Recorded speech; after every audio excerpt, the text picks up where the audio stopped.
Yeah.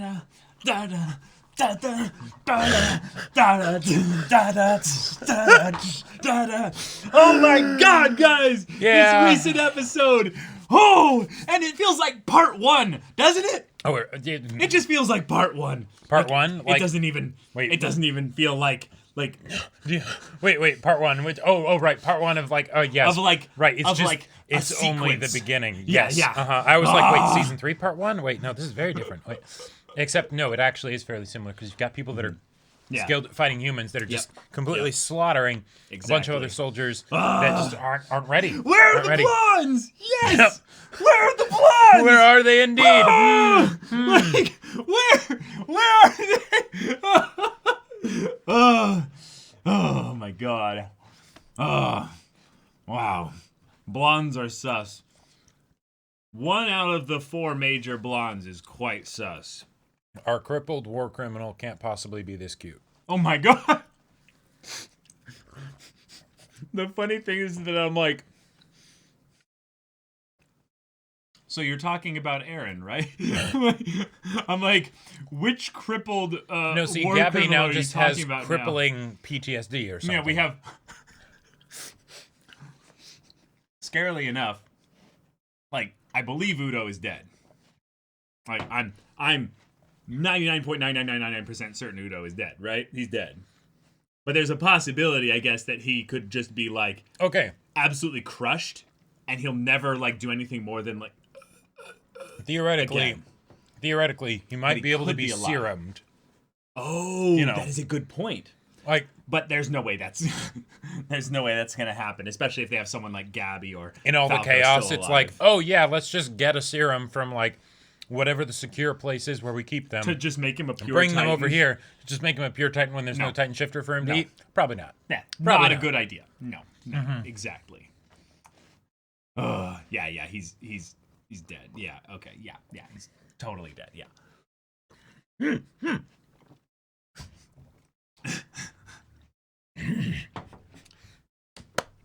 We'll go back in the episode and stuff, but that was actually the thing that kind of tripped me up, was the doc was kind of giving the whole thing of like, what can I do for him? He's either dead or dying. I don't even have the time to diagnose him. I've got to help other people over here. I don't believe the doc actually said in specific terms. Well, he did say he's dead, but it was also kind of like he didn't really like check on him. It was just like, look at him, he's dead, you know. Oh, damn. I was in such a frenzy after a certain point in the episode. There's a lot of things that just went by in a blur. So one of the things that's going to be really important with just this stream in general is that it's going to be Caleb and Jacob, really, I know, especially for me, kind of going back through everything and just being like, okay, what did I breeze past in the reaction and stuff? I mean, there was so much hype stuff from this one that I feel pretty comfortable talking about it, because sometimes... Oh, he does say that. Sorry, we're at full capacity, and the kid's dead already. Right. Aren't you a candidate? Take a look around you. Wow. Yeah, okay, well, we'll get to all of that. But, guys, this is episode 6. It was a hell of a thing. And in some ways, like, we actually got just completely gypped for, what's being essentially saved for later stuff. In that, it was just the chaos. Very little time-wise advanced, if anything. Yeah, we are in combat mode. Each round matters. Perpetual initiative. Yep. Even if you're in different locations and doing all sorts of different stuff. Nope. Doesn't matter. Yep. Doesn't matter. 10 minutes to get the cart Titan all geared up. That's an eternity. What are you talking about? That'll only happen like 6 episodes from now. Right. This is actually the finale, Caleb. It all ends right here. I really hope that this isn't anywhere near the finale. Like, I literally want, like, season 4 to take, like 8 to 9 months. Like, I want Zeke to be, like, literally about to have his time end up. Like, to have his time be almost over. And that's when the season is basically, like, about to end. Like, that's what I want, yeah. Oh, man. Oh, man. Gypped isn't a kind word, Caleb. Oops. Is that a word that has other context? I honestly, I don't even know what it means, so I probably shouldn't say it. You're right. Yeah, it's a good point. I have a question for the SOS Corner. In the discussion for Season 1, Episode 12 of Oregairu, stated that you don't play poker with each other because you can read each other too well. With that in mind, how do you guys do Attack on Titan reactions considering that Jacob has read the manga? Well, I'm looking this way. I'm not looking this way. That does help a lot. It helps. Second, so there was this Star Wars game called KOTOR 2, where there was this character called Atten Rand. Yep. He was an expert Jedi killer. Yes. He was a regular-ass human. Yep. Now, the way he did it is that because they could see into his mind, he threw up all kinds of smoke screens of other things, right? Lust, anger, hatred, like jealousy, whatever. And that's all the Jedi would sense, and then he would just walk up and shoot them, right? That's basically what I do. Where because Attack on Titan is something that I'm so emotionally invested in, there's just so much happening that it's impossible to tell. There would be no way of knowing. Yeah, there are times when you get a little bit close with maybe a slip of the tongue or maybe just a little bit of a thing where I can tell that you were about to maybe say something that would have been, maybe a little bit hinting towards something. And I can kind of go like, ooh. And you'd be like, what? I'm like, okay, we'll move on from that. Well, and also there's the fact that I start by tricking myself. That's why I don't reread the manga, like leading up to the bits. Because then I can say things like, hey, the Warhammer Titan could be the maid, completely not realizing that, yes, it's actually the maid. And I just said what it was. Yeah. Like when I said, that's his sister, right? And you're like, no, that's the maid. I was like, yes, but that's also, the sister, apparently. It just said on the transition card. Oh, my gosh. It just... Oh, my gosh. Yeah. They say to tell a really good lie, you have to believe it. Gotcha. I take it one step further to where... You don't even know if I don't even know. Yeah. How can I? Yeah. How can you find me if I don't even know where I am? There's a really funny Critical Role video where they have a couple of the characters doing a rap battle, but then the drunk goblin girl kind of jumps in there and starts throwing a rhyme out, and she's like, "How will you hit me if I don't even know where I am?" Like. It's just the perfect level of stupid. I love it. Yes, brother, you've done well.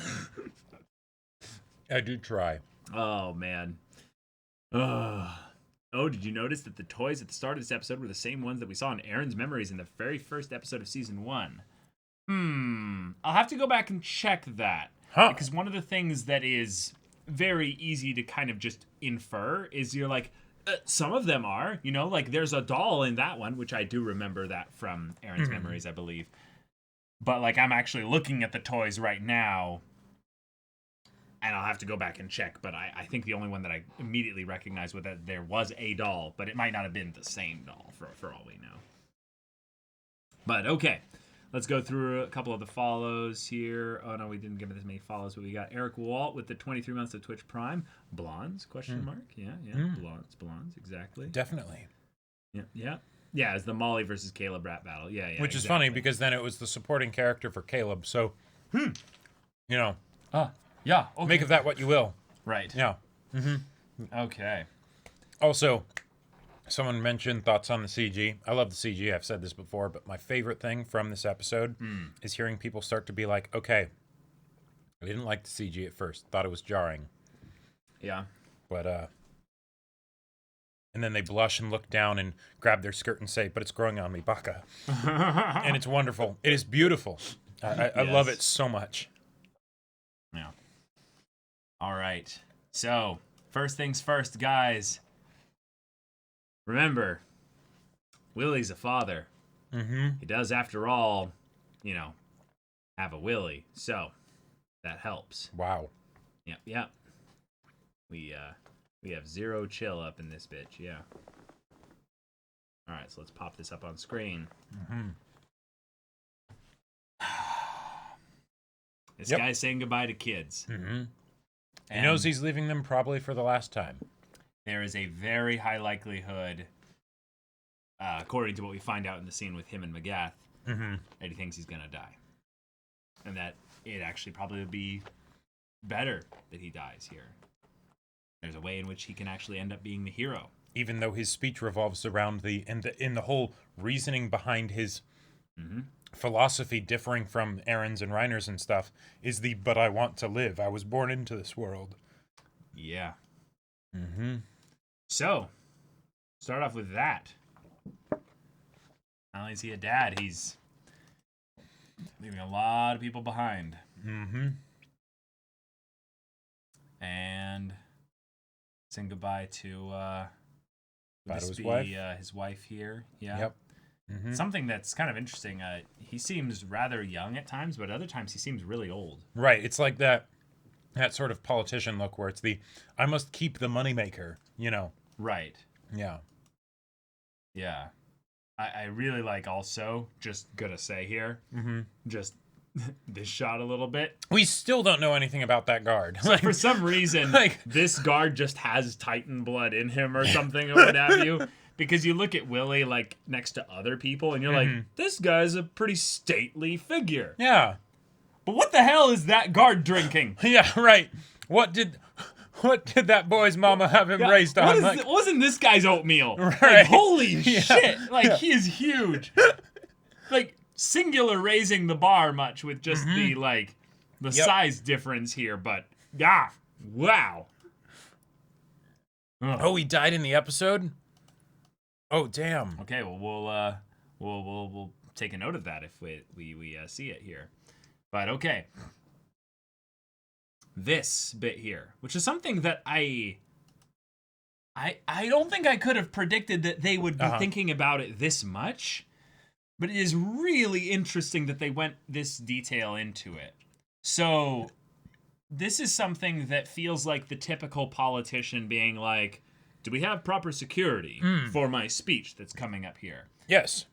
But he's more like saying, no, I want to plan for the best result if the worst happens. Right. This is It's that Attack on Titan thing of being like, super dramatic thing happens. All right, now let's go flashback and see how actually a lot of people were already prepared and planned for this. Yeah. Yeah. Yeah.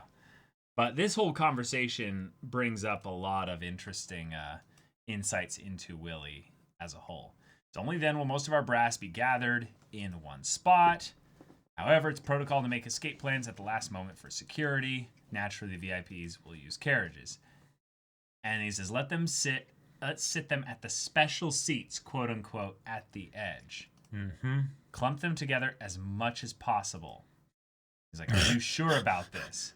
Now, what I think is rather interesting. What I think is rather interesting here is that special seats in general feel like something that's not based on some kind of environmental factors, but some kind of something that they already have planned.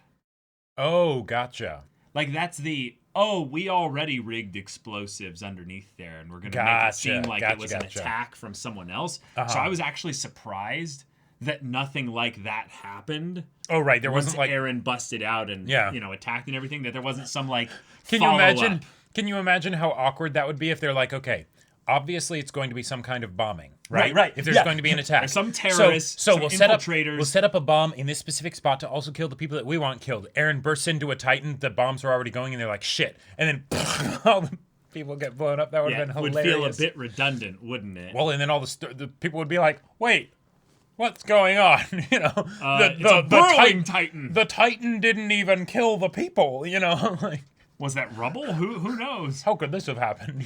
Oh my god. 21 Jump Street with the whole. I really thought it would explode, and then the chickens explode. Yeah.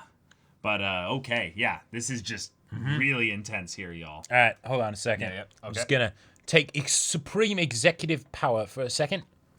Cool. All right, keep going. All right, move along. We've been building relations with the world's elite, improving the reputation of Eldians, and watching Paradise Island's movements. That seems like a like a nice little way to exposit a bit. Mm-hmm. And it's mostly for the audience, but it's kind of a recapping thing for him and Magath to be like, this is what we've been doing thus far.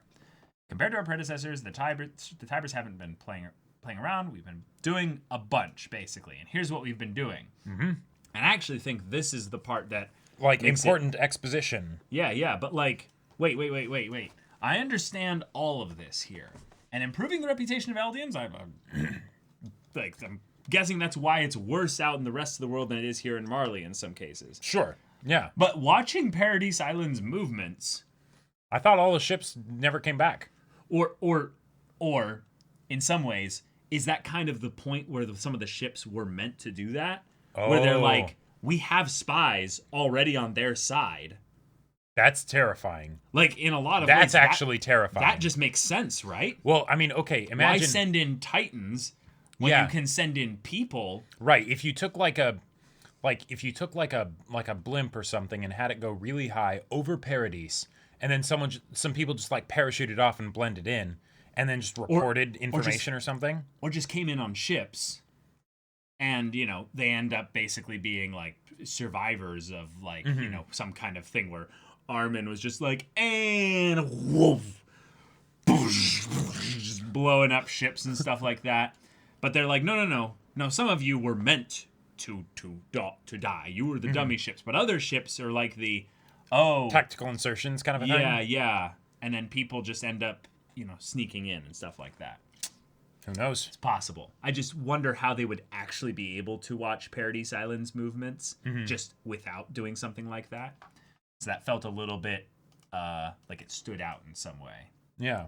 But the thing of saying, well, but we should have been watching our own backyard. Before we knew it, we had enemies crossing the sea and at our necks. And at this point, they might get sliced at any moment, meaning their necks. Mm-hmm. And it's the conspirators working with Paradise who I fear most. Now that's a line right there. This is a really, really like interesting that is implications. Line here. And this is something to where I think that what might be the most unnerving for them here is that while there might be people from Paradise here, and they're doing what they can and stuff like that to watch that kind of stuff, the idea that he's saying that we as a country aren't united in our belief that the people on Paradise are devils, demons, or stuff like that and need to be stopped. Otherwise, I wouldn't even have a job. Like, you know, I wouldn't need to do what I'm about to do. If you think about it. Like, yeah. And that idea that there are conspirators that are in some way separate from those that come over, you know, that sneak across, basically. Like, that's what I think Zeke is. Like, that's basically the kind of people that would be, you know, like those that worked with Grisha in the past. And... Yeah, because most of what they're banking on as far as the... Not the Eldians or devils, but in the we must deal with them now is the whole idea of the rumbling, right? Because that's the you know, extinction level event, everything's over. You can't have that, right? Whereas with the whole thing of, okay, they're Titans and stuff, it's like, well, yes, but at the same time, probably not everybody would necessarily be like, they're devils because they can turn into Titans. A lot of them would be, most of them would be probably, but there would be the people that would think different. Yeah. So, one of the things I don't think I focused on that much in the actual reaction discussion here is when he says, as we know, our motherland Marley has many enemies, some in our own military. We'll smoke them out by lighting a fire under their asses. We can plan for their attack and use it to our advantage. Basically saying we're going to set up the ultimate trap. Ultimate bait. Yep. The ultimate bait. They can't pass this up. They cannot pass this up. The honeypot is too sweet. And because that's how bad it is, we're kind of doomed to lose we're doomed to lose something from this attack in some ways. Okay. So why not have the loss be something that is calculated and measured, and then something where we gain something in addition to losing those elements? Yeah. So unless you have a better idea, we proceed as planned. And then Magath basically is like, well... Have you thought about the cost? Yeah. Like, even if they take the bait, we lose way too much. And this just feels like the kind of thing of what, like, essentially Eren might have done too. Is just the thing of where he's like, yes, this is the perfect time for you to make your move, Eren. But have you thought about what this might cost? Like, just in general. Well, yeah, both sides lose a shit ton because of what went down this episode. Like, a lot, yeah. Oh, man. But Willy is pragmatic and a bit cold. We'll sacrifice incompetent officers. If the enemy's goal is to damage Marley's military, it works perfectly. So we give them that. Yeah. But we only get rid of the ones we don't really want to have around. That's just, even for a guy like me, that's cold. And it's going to be effective. It's going to be effective. And he says, when you rebuild the military, the party will approve whomever you choose. Just a little subtle thing and stuff like that, but this is just maybe a little bit of a reminder. This isn't like a democracy or something like that. It's the party and the military. They're married together. Yeah. They basically interchange with each other in that regard. And yeah. Yeah. Things in Marley aren't but at least great. The party and the military are not related by blood, Caleb.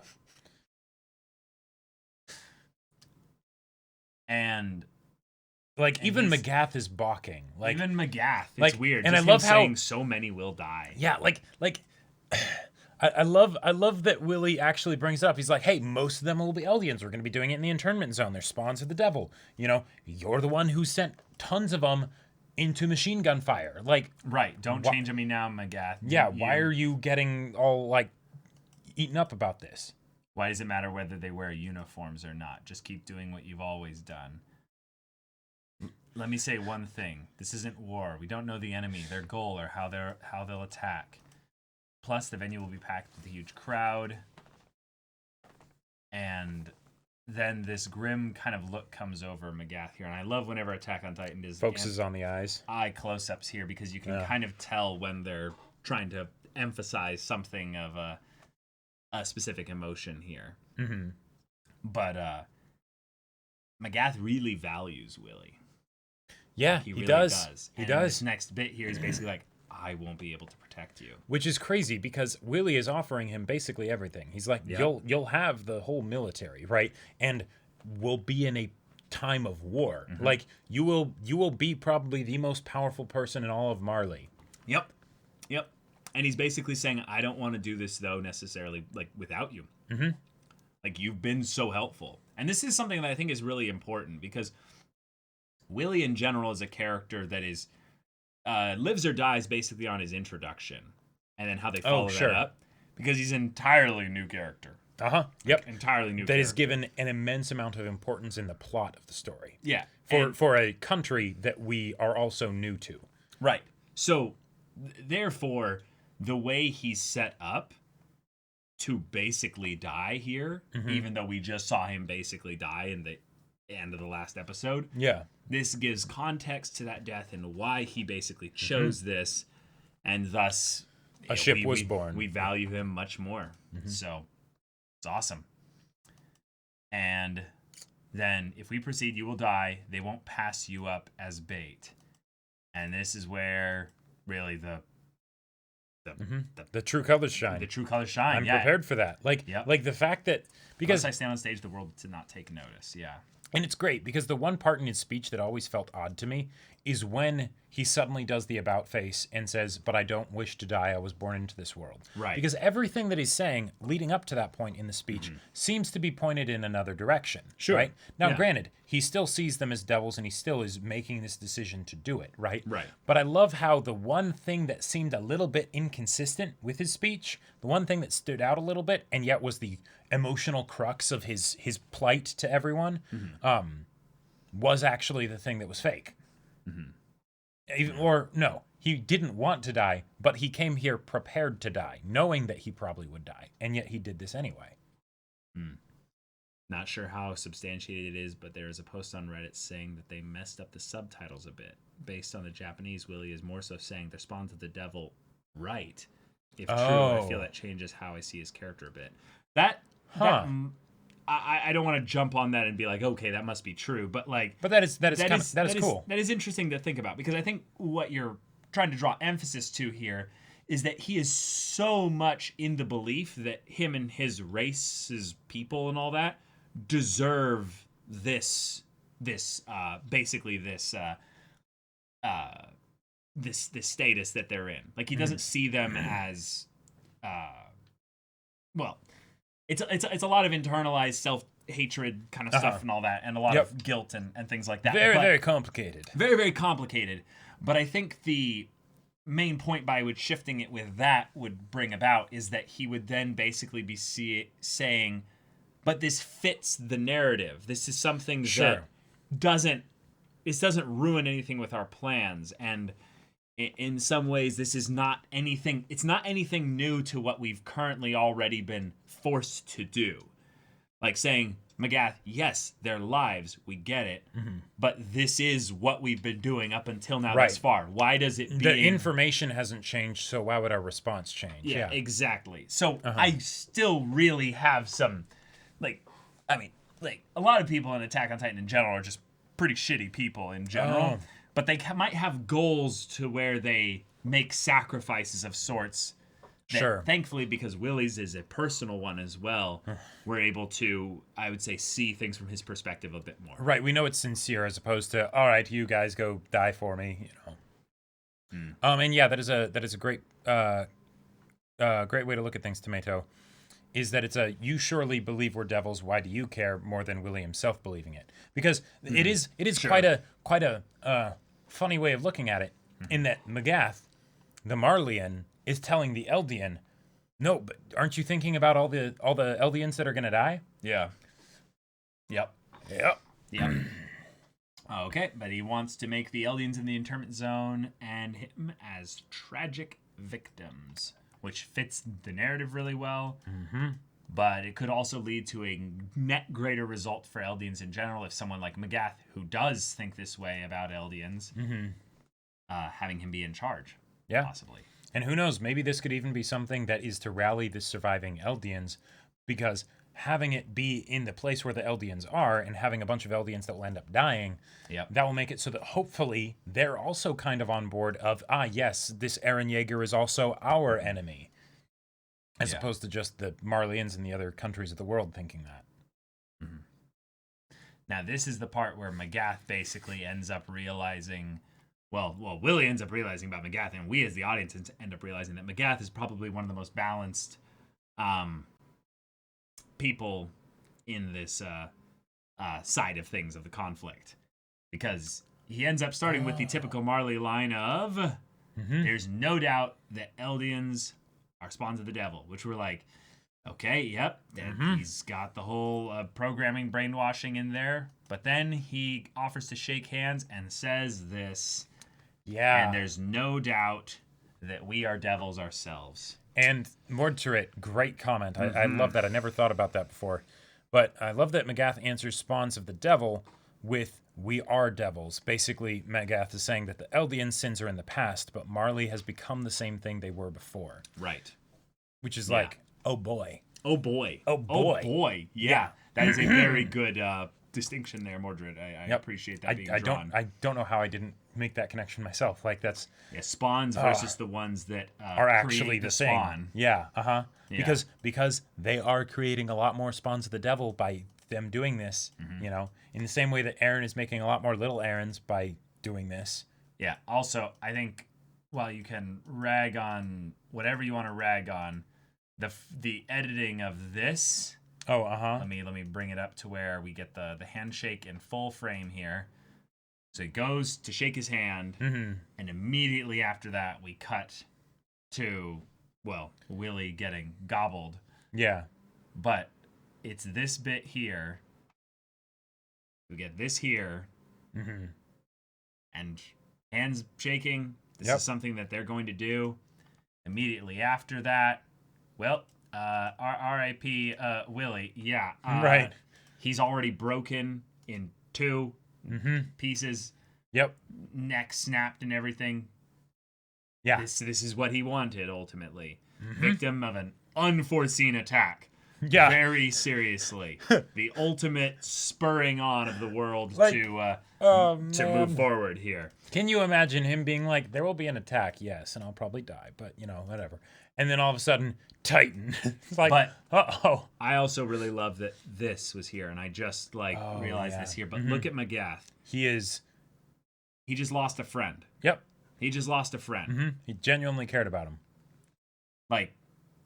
Like, that is not the look of a guy who's in his military, conceal, be strong, be ready to do whatever happens next. No. He's not in the speech mode. Fear. He's in pain. He's like, I never expected or wanted this, but oh God, this world I'm in. Mm-hmm. Yeah. Yep. It just, yeah. You regardless of what your opinions are of these two men, you feel bad for him at the very least, just because he lost someone there. And I love how everyone is so transfixed with fear, looking as at this whole Eren's thing is Titan, happening, and then because the OP starts. Yeah, and I love how it's like, oh yeah, we need a full 6 minutes of the episode before getting into the OP because there's a lot of shit to go through. Yeah, but then the panic sets in. Everyone's running, madness, chaos, and the speed at which everything just goes to shit. Yep. And also Eren just turning and looking at the Marley military sitting in the scaffolded seats. Right. Just the look of them being like, well, oh shit, we're about to die. Yeah. We are about to die. Oh my God. Oh, that's a good point. They had howitzers on the rooftops. Wouldn't that mean they expected a Titan-sized attack? That is possible. Okay, that's actually a great point. That is actually a very, very good point. Yeah. Okay. All right. I like it. Mm-hmm. Yeah. Yeah. Wait, these aren't special effects. Right. Yeah. We were watching a play a second ago. Oh, yeah, the Titans. Yeah, I mean, it's obviously models and things like that. Right, but okay. right. But wait, no, there's rubble flying. Willy, oh, God. Willy. Yeah. Oh, no, that's not, what are those called in superhero stuff? Model double or something like that. Oh yeah. It's something like that where it's like. Or wait, no, that's Marvel. The life model decoy. Is that what you're thinking? Model decoy. But in the comics, it's a thing. Right. Yeah. But I love how Eren just body slams them. He sees them, and it's not like. Yeah, the way he just rushes them is so animalistic. Oh my God. Because everyone panicking, running, and then he does basically just dives onto him. I almost expected him to just start rolling. It actually looks kind of funny when you freeze frame it. Let me show you guys here. Oh my God, I could. This is gonna get memed at some point. Damn it, it's so quick. Yeah, it's like so a frame. There it is. Yeah. Holy shit. Eren's going in for a planking record. Oh my God. Oh my God. Just look at that. Just look at that. Hey, we have our flying Titan. That's right. Oh my God, a flying Titan. You guys are insufferable. But yeah, this is an Eren that is just. Oh no, I have been ready for this for a while. Yep.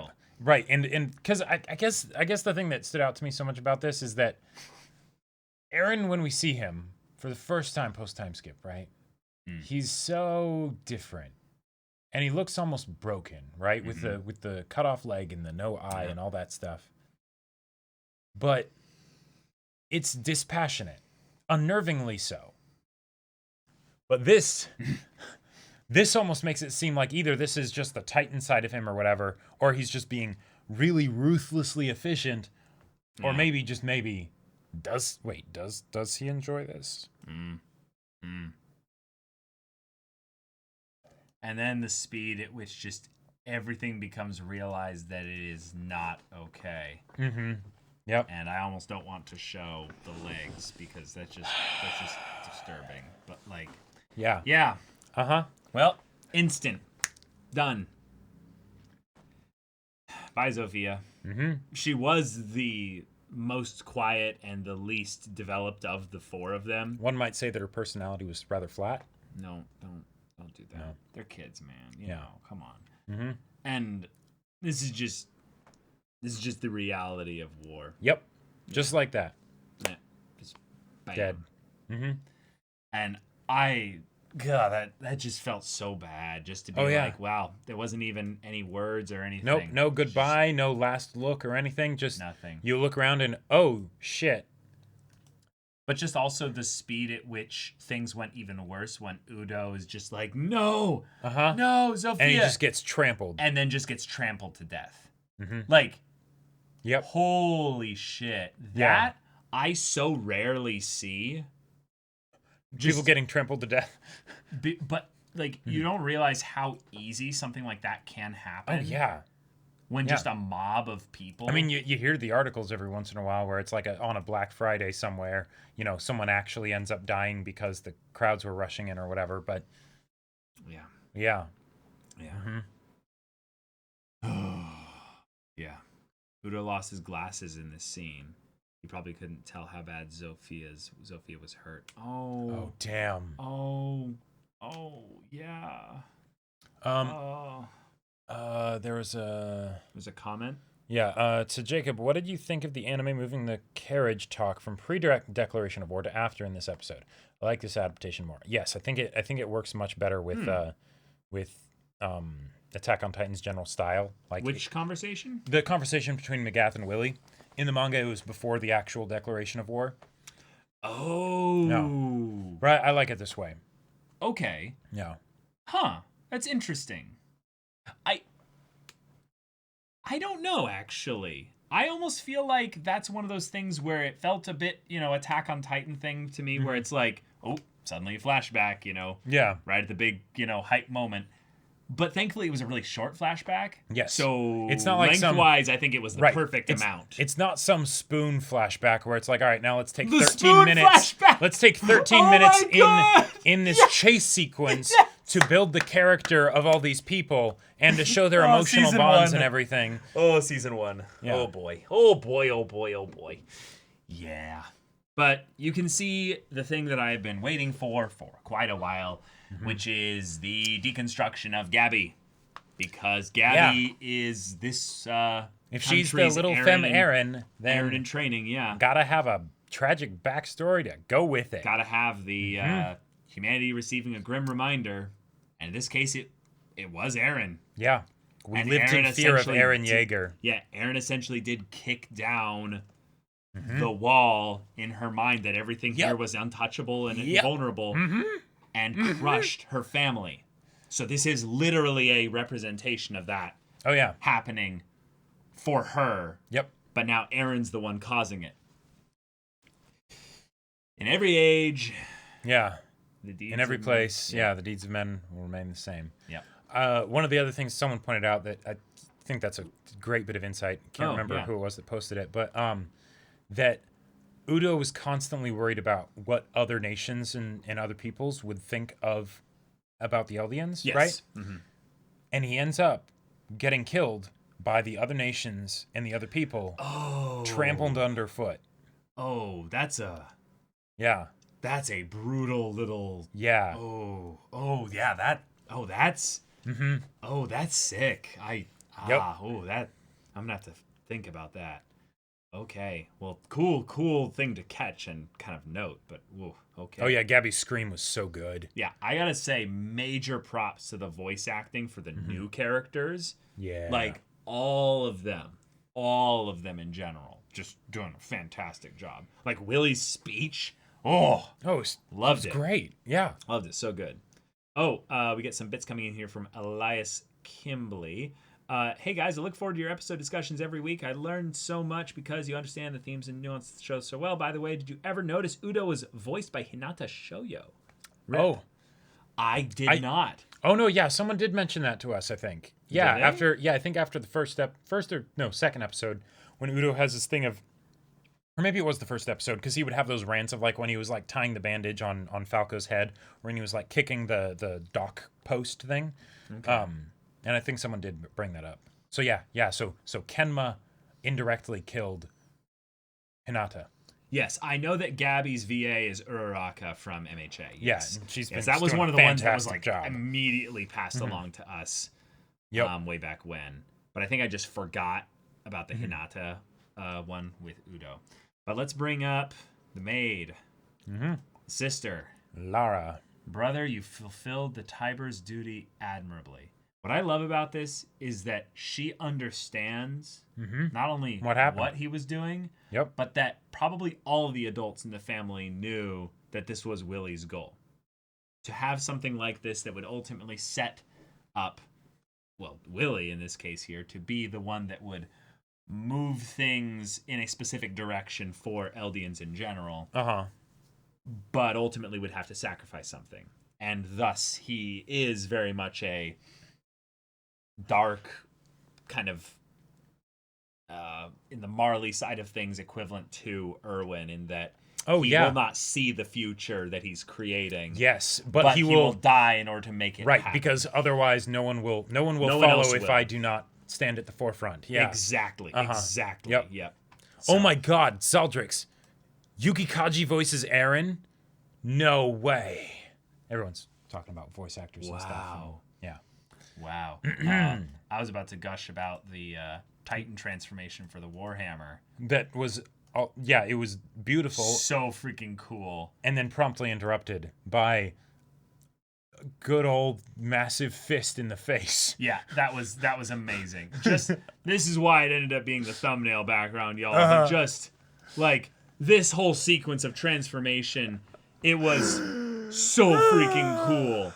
And I love that I didn't even, like, think about it because it was so enrapturing that, we didn't get the lightning bolt strike from the sky or anything. No, it was done completely different. And from the feet up. And it's like, oh, yeah, you might not think about that really. It's just, oh, this is so cool to see.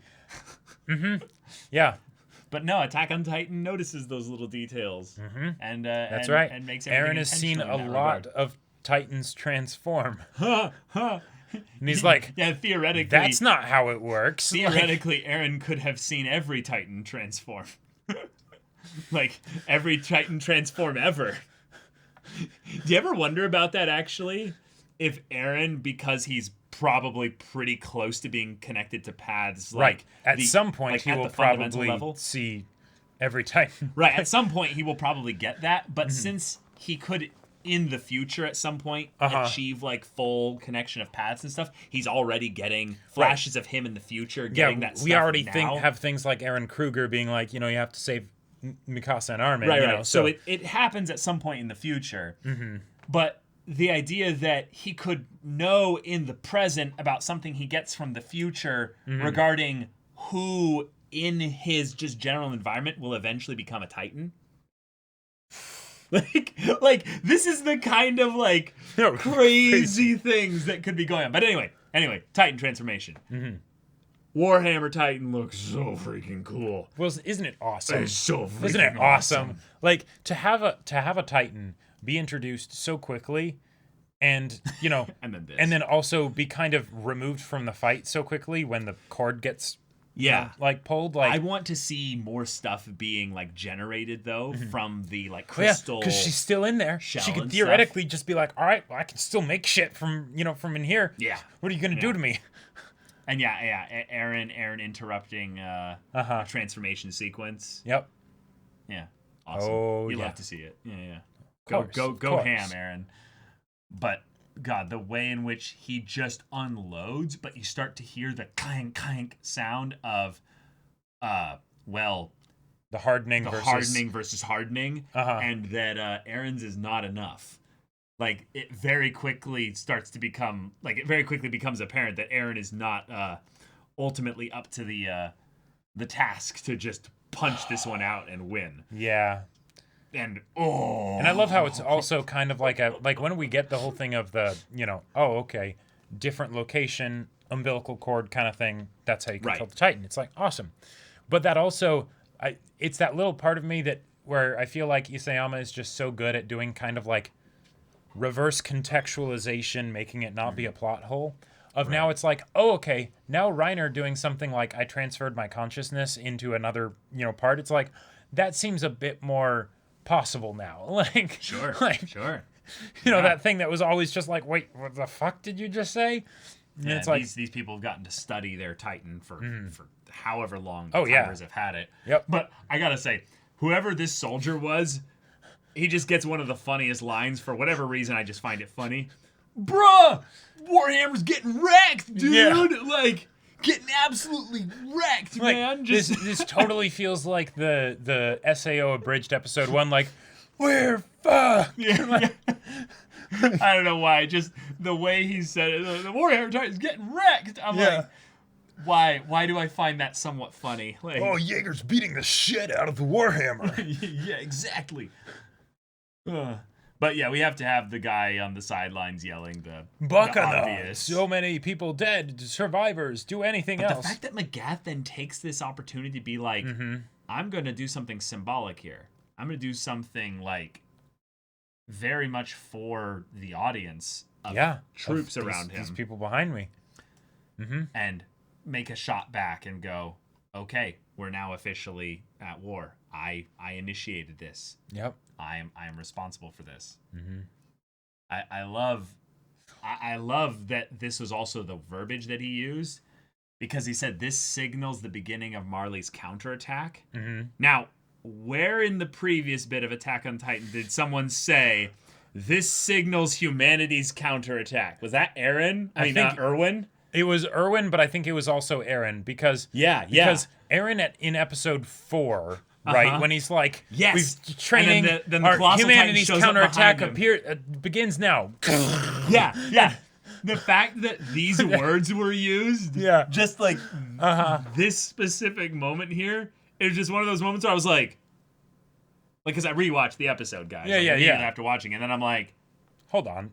Yeah, I have heard this before. Right, it's very much like but I was born into this world. Before. And it's like, wait, are you reading the script? Why you say that exactly? Like, Isayama could just be doing like because I write a certain way, I use words over and over again. And drawing thematic parallels and things. Sure. But then there's the part of like, wait, but could it be paths? or not just paths necessarily, but just the idea that human beings are not so different. Oh. That every day and every age, there's someone like a Magath or an Erwin or an Eren or someone out there. They just maybe didn't have a choice. That specifically like has that moment where they decide, I'm going to signal to everyone, this is what it means when we fight back. It's just, like it's just so cool. It's just so cool to see, because then you're like, oh, I get even more invested in the show when stuff like this happens. It's just so cool. And then, right, yes, he's a Marleyan, so it couldn't actually be paths for him. No, I'm not saying it's paths. No, I know, yeah. No. I'm saying that it's a way in which human beings across national borders, time, space, whatever, we're not that different. Oh, Magath definitely has the Shadis and the other guy sort of sunken eyes, you know, old dude military look. Totally. That Isayama loves. I think I said like the first episode, he gave me mad Shadis vibes, like right out the gate. Like, and what's more, it looks like to be the Usurper, the Founding Titan, the Attack Titan. I love how they call it the Usurper. Eren Yeager has come in person. The way they all have this, like, oh! And let's be real, guys. They're pissing themselves. This is one of our favorite things on our favorite anime, when we followed a character for so long. Oh, yeah. And now the name of the protagonist sends fear into the hearts of their enemies, even though we're also being like, whoa, he Eren, sends maybe fear into our hearts as well. Right. You know, it's the we've been cheering for you, Eren, to be able to do this. We just didn't realize that it was going to be this, you know. Or you would do so well. Right. Yeah. Like, do you remember when, like, we've rewatched season 1 many times. Yep. So Eren's kind of thing is kind of become a little bit of a meme. Oh, definitely. But then there's the Especially part since it so often did nothing. Right. But then there's the part when season 2 comes around and it, like, reawakens in him because of Reiner. Yeah. And you see it, and it's so much more visceral and personal because he's staring, like, directly at his enemy. Yep. And you kind of feel like these soldiers at that point. You're like, I mean, damn, dude. Like, get him. He's a mass murderer, but, like, it's terrifying and awe-inspiring. Yeah. It's just like, okay, yeah. But I love that Magath basically just irons everything out with what their plan is. Mm-hmm. We don't need to go to the island. This is great. Get ready for battle. He saved us a trip. Yeah. But I love how good Eren's Titan looks. Oh, yeah, yeah. He's just beating the shit out of the Warhammer Titan. He don't look here. like some cool, slightly edgy hairstyle protagonist Titan that's helping us. It's like, wait, whoa, yeah. Oh, I wouldn't want to even if I was another Titan shifter, I wouldn't want to go up against that. Like, no. But look at what he does to the Warhammer. Like, yep. Mm-hmm. Like, we have come a long way, y'all. Like, this show is in its 4th season, and we've had many like Titan fights just in general. But like, it's over like so quickly. Like, even though it ends up being so brutal, not actually being over because hardening to go unlimited blade works and stuff is fantastic. But but the speed at which it then goes to the this feels like the caster basically that is going up against the barbarian. Now there's a lot of like blur and stuff like that on a lot of these shots because we're freezing a specific frame, but like I can get it very quickly to where the blur leaves. But like, y'all, Attack on Titan, you know, like, let me show my hands up. Right. This, yes. No. Just look at it. Look at this. Look at this. There we go. Yeah. Mirroring is weird. Would you look at this? Yep. When we thought like Titans were like, Titans have like certain like things that they can do. It gets crazy. It gets bonkers and stuff. But no, we got a whole nother thing like Titans can do that is just an evolution of something they already could do. Oh no, we can just make weapons and it really this was just terrifying. Like, this episode was so brutal, and this wasn't the brutal parts. The brutal stuff was like with Zofia and Udo and things like that. Carrying Udo's lifeless body. Yeah. Well, the part that always got me, and I mentioned this in the discussion, but when you realize that he's not quite dead yet, when he's still like, and it's like, and moving God. him literally might have been the thing that killed him. Yeah, who knows, right? Like finally did him in. Yep. Like, but like with some of the stuff, it's like, oh damn! Like the fact that they actually have this on TV, it's like, whoa. Last episode had the content warning, not this one. It's like, what was that person smoking? Also, just the fact that the drunk guy sees this poking out above the skyline. Yeah. It's like, I wonder what's happening over there.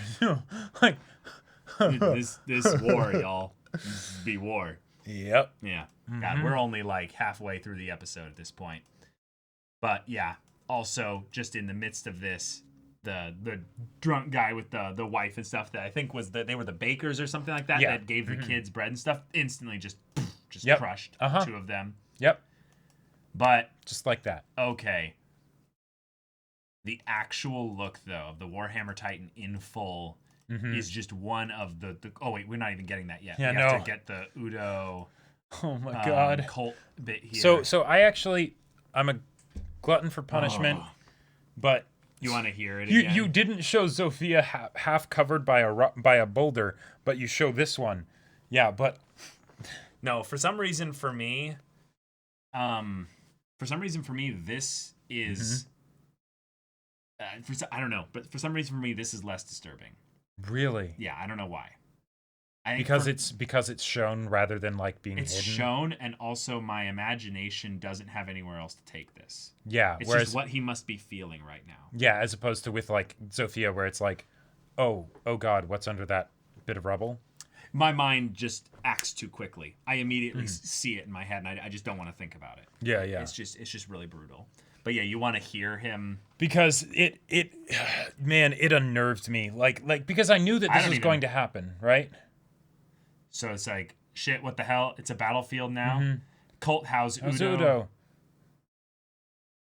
Oh yeah. Oh no. Okay. Yeah. That's very faint. But I believe that's him. That could be Gaby. I think there's a part of it that is masked by Gaby. By Gaby's Gaby's like huffing, running, hard breathing, but but man, like, oh, I love that also Colt is in the story here.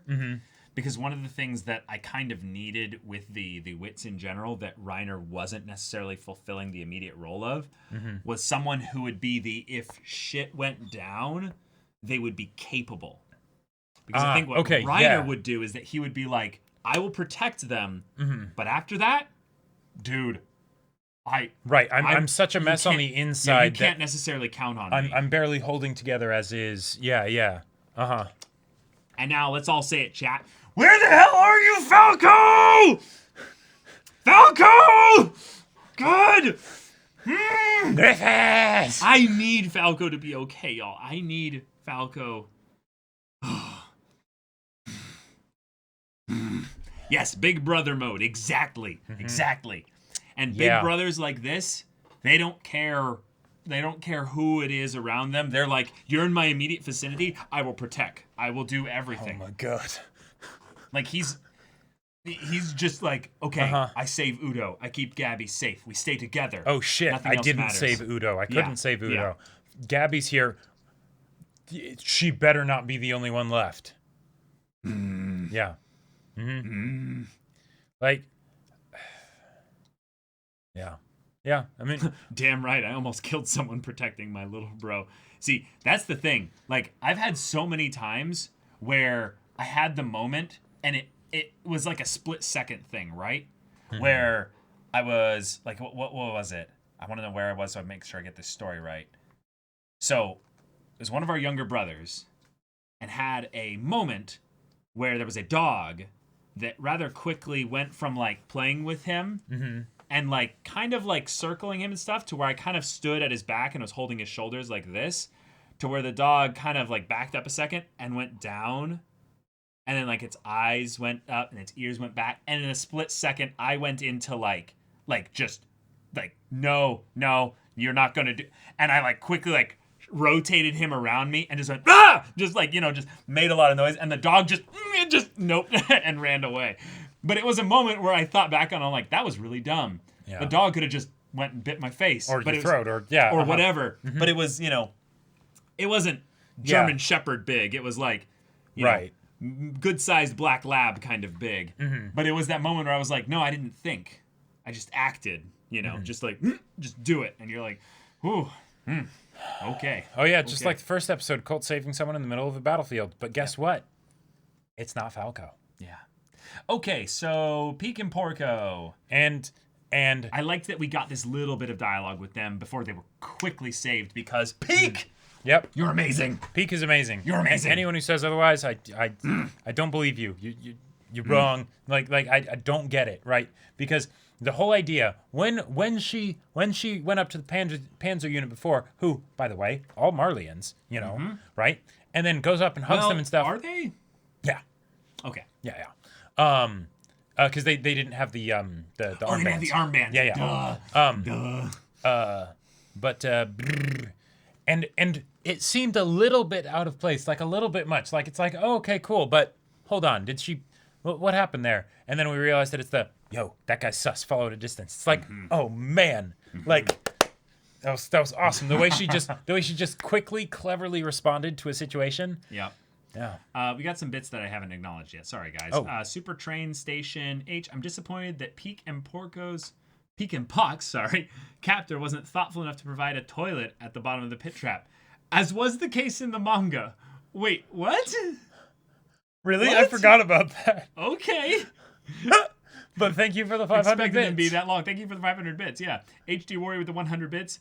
Caleb, why do you like Falco so much? I really like him too. Wait.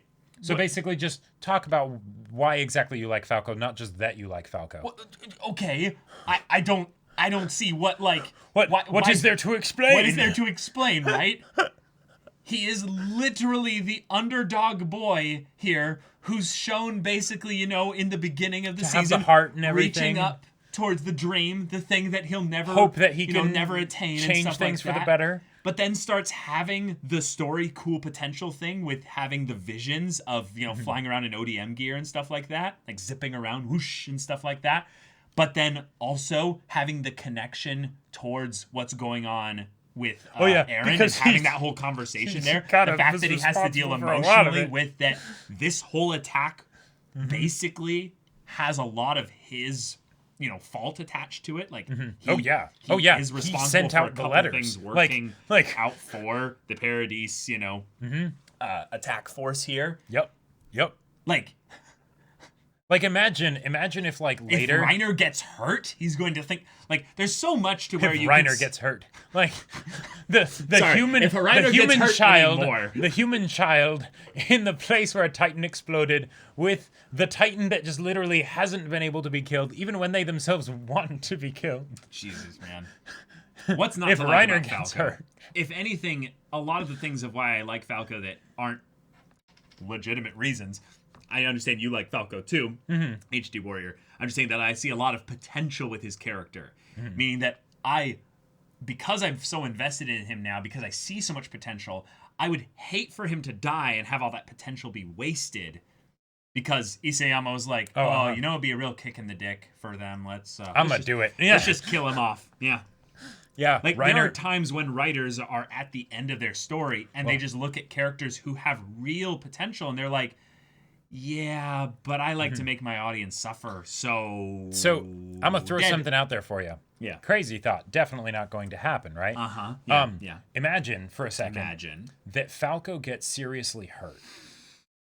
Right? Okay. He gets seriously hurt, but he's not dead yet. Yep. And then Reiner has to decide, do I save this boy? Turn him into a Titan. Let him eat me. So that way he'll be okay. But then he's killing him also in 13 years. In 13 years, yes, that is true. Yeah, but he'd get those extra 13 years, and Reiner would finally get his wish. And then he would also bear the memories burden of Reiner as well. So, yeah. But he'd be alive. I don't know, man. That seems... I like it and I hate it. Okay, let's move on. Okay. Pique is realizing that that's not an earthquake. No, that is Titans fighting. Porco actually questions the divine goddess's observations with the "Are you serious?" kind of line. And then she looks at him like, "Bitch, are you actually questioning me? This is why trapped down here is answer enough. This is why you didn't get to go on the Paradise mission." Looks at him. This is why you didn't make the first cut. Yeah. Actually, it wasn't because your brother. I wish you would simp every once in a while. Do you some good. Yeah. All right. Well, jokes aside, guys, the fact that the Panzer unit shows up because she's like, took you long enough. What's going on? Yeah. But I told him to follow since Beardy was shady, and I love that that's the retroactive thing that... No, that makes sense. That's something that... We were wondering kind of why there was that all of a sudden big display of emotion when Pique... Not that she doesn't have emotion, but it usually isn't bubbly and exuberant like that. Exactly. Yeah. But also, these boys here... These boys, they're like, all right, we're for you, And also, what I really love here... is that because you said they're Marlians, something that's rather simple and doesn't need to be gotten into at all, but they could in the future if they wanted to. I don't need the names of these guys here, but they've all fought together. Yeah. They've been through a lot together. At the very least for however as long as they've been the Panzer unit, right? Right. But the fact that she... an Eldian, now while a warrior and stuff, might not mean as much necessarily to the Marlians.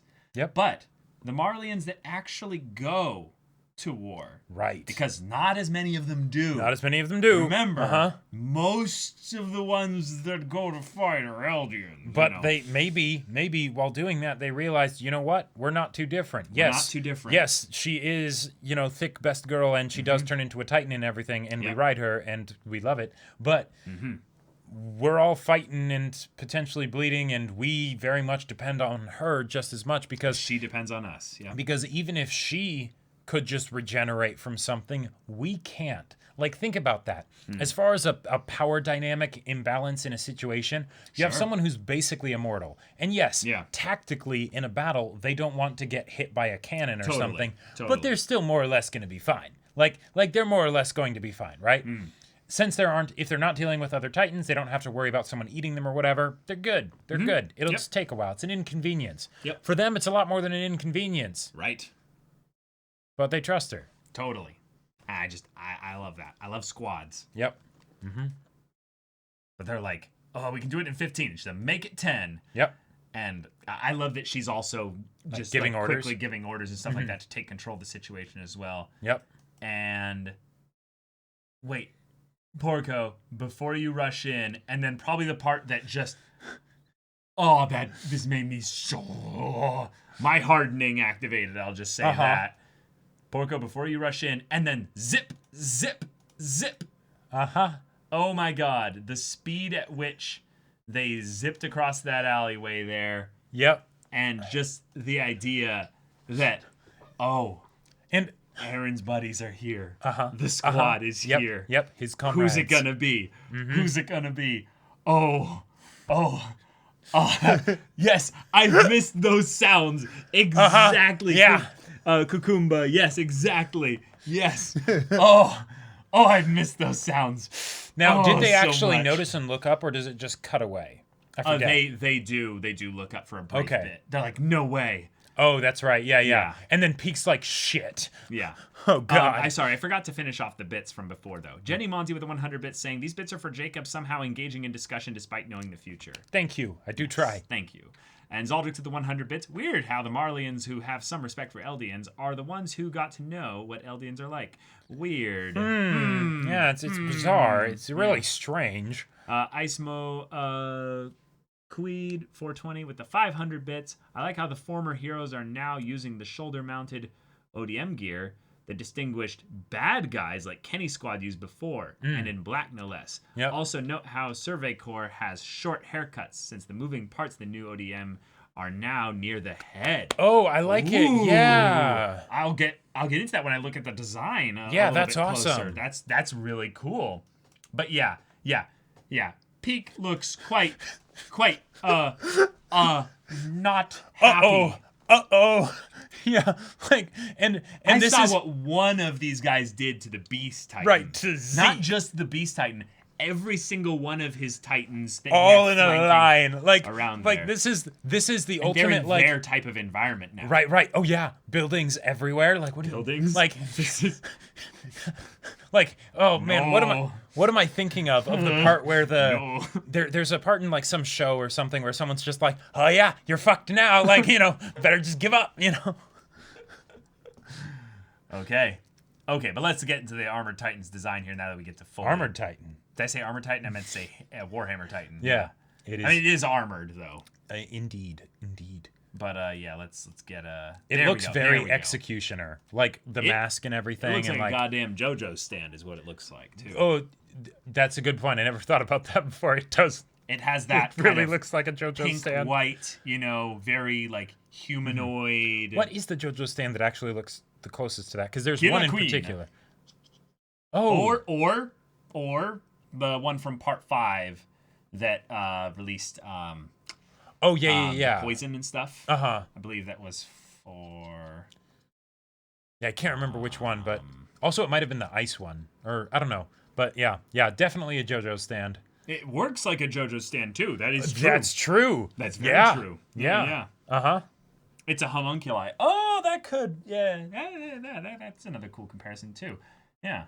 And it is actually a homunculi in function as well. It's an artificial human of sorts created to fight. Yeah. Purple Haze. Thank you. Purple Haze. That's what it was. Yeah. Nice. Yeah. But, this is a really cool look. The armor is fantastic. We know what it means when it has all the off-white colored skin there. So we know, shoot, this thing is actually pretty tough. And yet it's lithe. And then, but this is the thing that's just wait. Then it channels its unlimited blade works bullshit here. Mm-hmm.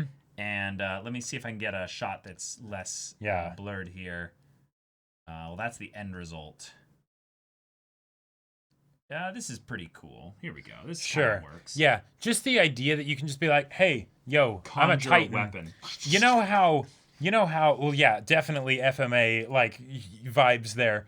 But the idea that like, okay, Attack on Titan, when it comes right down to it, it is a very cleverly disguised flesh mecha, right? That is it fits the parameters. It really does. But one of the things that we haven't really had so far in Attack on Titan is the Titans using weapons, right? Yeah. The closest we've gotten really is the Armored Titan, and then more recently, the Beast Titan with throwing things, right? Yeah. And it's you get a big thing that throws a bunch of broken up pieces of smaller things, and it decimates any amount of ground troops that you want, right? Absolute carnage. So freaking But what cool. about Titans versus Titans? And I love that this is the only example of it we have, right? Because otherwise it would kind of feel cheap if the Titans constantly had swords and weapons and shields and shit. But no. This one's just like, yeah, this is my thing that makes me special, and I got a big hammer.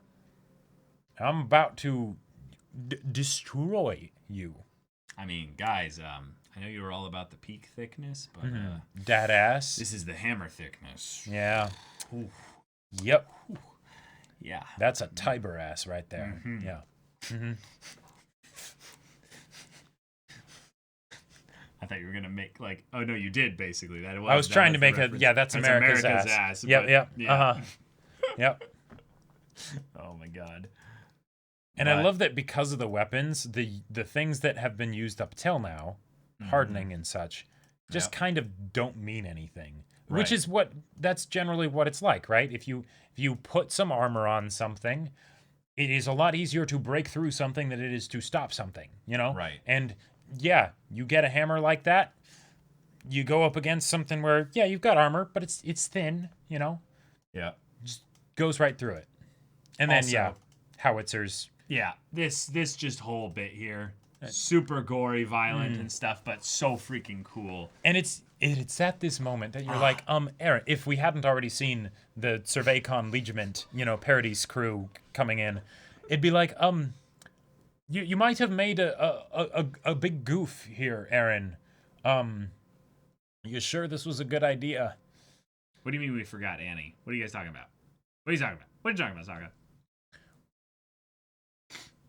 Oh, just of the hardening being like really tough to break and stuff. Well, but we never saw Annie going up against a Warhammer. Like, What does that mean that we forgot Annie? yeah. I'm so confused. I don't know. No idea. All right. But because of that's the pose when they were using the barbs on her. No, I mean that's just the basic crouching and covering your. Oh, you're talking about Annie's ass. See that? Oh, okay. Gotcha. Annie did have the booty. That is true. But yeah, they did have the howitzers on top of the roof, which does seem like one of those like.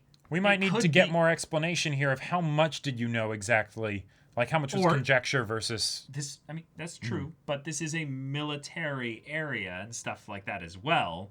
Oh, so sure. There's a possibility that it's just like, I mean... Like... Yeah. Wouldn't they have that just as much as, like, the people in Parodies have to have a way to pull the horses up to the top of the walls so that they can go over them? Who knows? They might also have, like...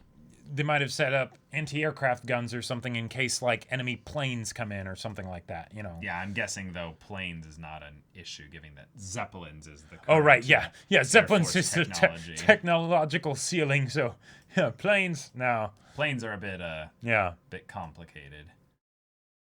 But, yeah, beginning here, Warhammer's very much winning. And also, I really do like that the Warhammer does have a little bit of that... What was he called? Helios?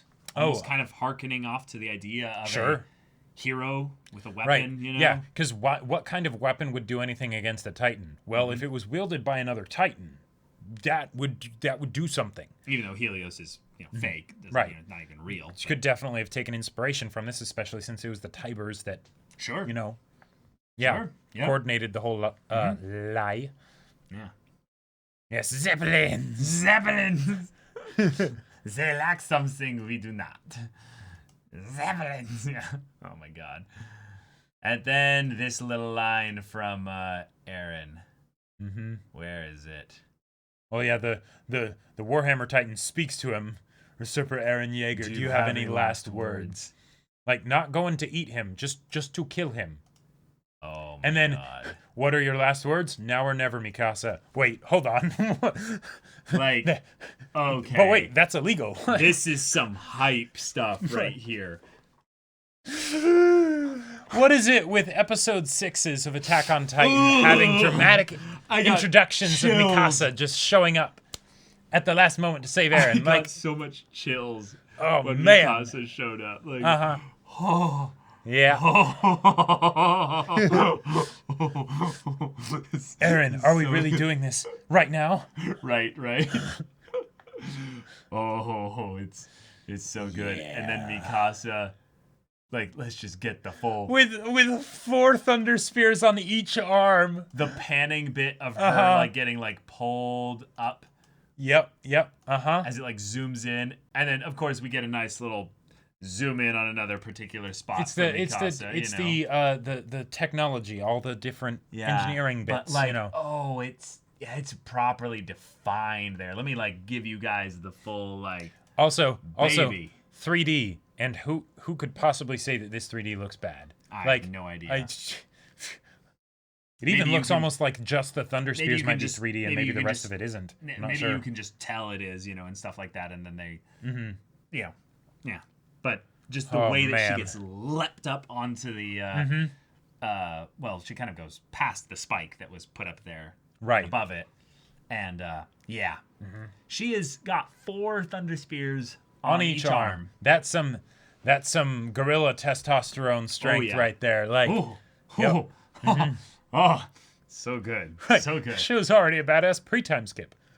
Like, just fires them all in. Fires all 8. Yep. Zips past her. And uses the tension on the head. Yep. Like, it's these little details, y'all. It's these little details that makes the quick, bam, bits of action in Attack on Titan just so exciting. Oh, yeah. You're able to follow it so well. It's just, glorious. Glorious. Yeah. And clink, clink, clink, clink. All the grenades. Basically getting pins pulled out. And just boom. And, yeah.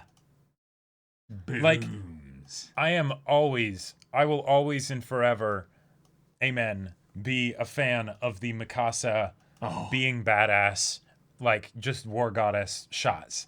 Like, they are wonderful. Just also the bit where then Magath gets basically jumped by the... I was surprised he survived. Like, they really make it look like he gets killed by those explosions. Yeah, he really does look like he gets hit there, like, pretty hard. And meanwhile, this is happening, but I just wanted to jump ahead to the part where... Yeah, you guys actually came, and then that look on Mikasa's face. Yeah, I just wanted to zoom in on this here, because this is... Please. It was the please that caught my memory. Yeah.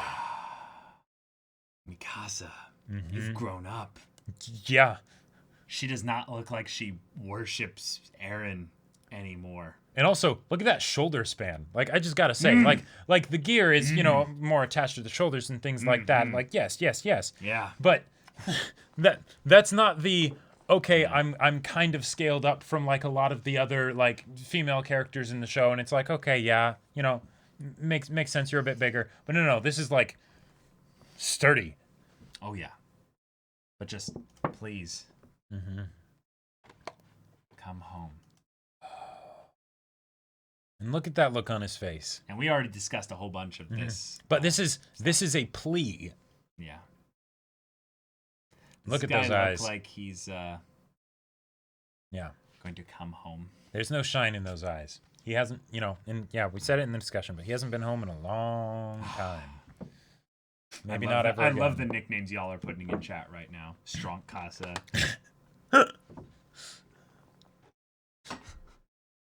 She wide.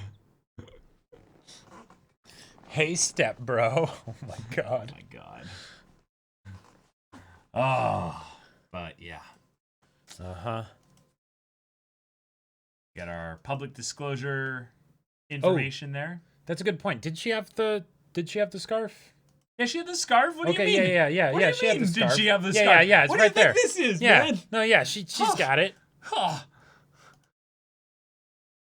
Okay, but then Magath starts basically moving things along. Call down all our troops doing special training in the mountains. 30,000. Let's just Bring get the them all fleet here. to converge on top of them with 30,000 soldiers. Now, I'm guessing that's not all the troops in special training. That's the troops that are on the fleet and troops that are in special training, stuff like that.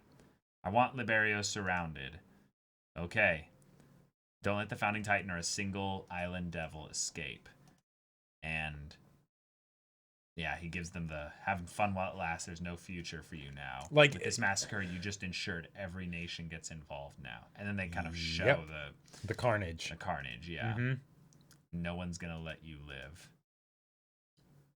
But even they must have known that going into this. And I love that he's kind of thinking this as like, oh, wait.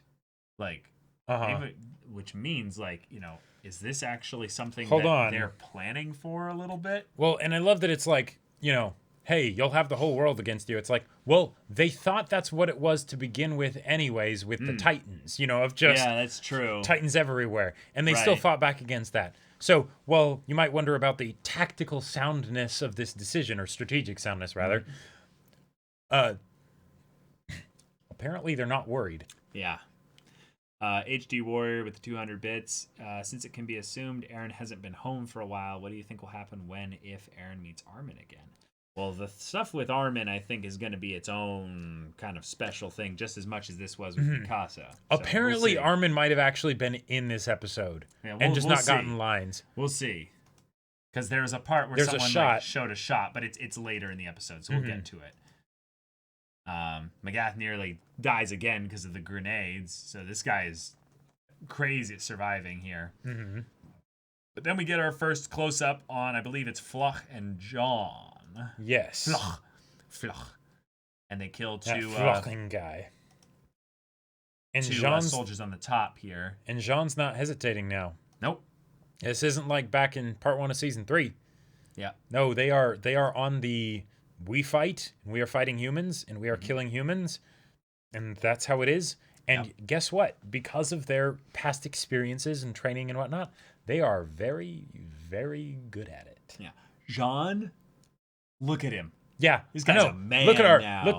I wanted to say look at our boy, but I just can't in good conscience say that. Look at this man. Look at this man. Look at this man. Like, just remember what Jean was like in like episode 2 or 3 or whatever it was. Mm-hmm. Yeah, 3, where they're like joining the military, and he has that with that suit vest and everything, and he's be like, oh, you know, yeah, well, you talking such a big game, Eren.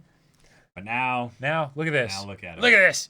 And this is totally like just confirmation that the guy in episode 1 that was with the newspaper and stuff, that was totally Jean. Yep. That was totally Jean. Oh yeah. Yeah. Just look at that. Mm-hmm. Look at that jaw, just scruff and like that. Yep. He looks good, and he's calling Floch out on being a bit too excited to just kill everyone. He's like, "Hey, dude, what part of keeping civilian casualties to a minimum don't you get, Floch?" And he's like, "The only thing here are enemies and places they live." Is that just a wrong subtitle? No, that's. Yeah, I think that's right.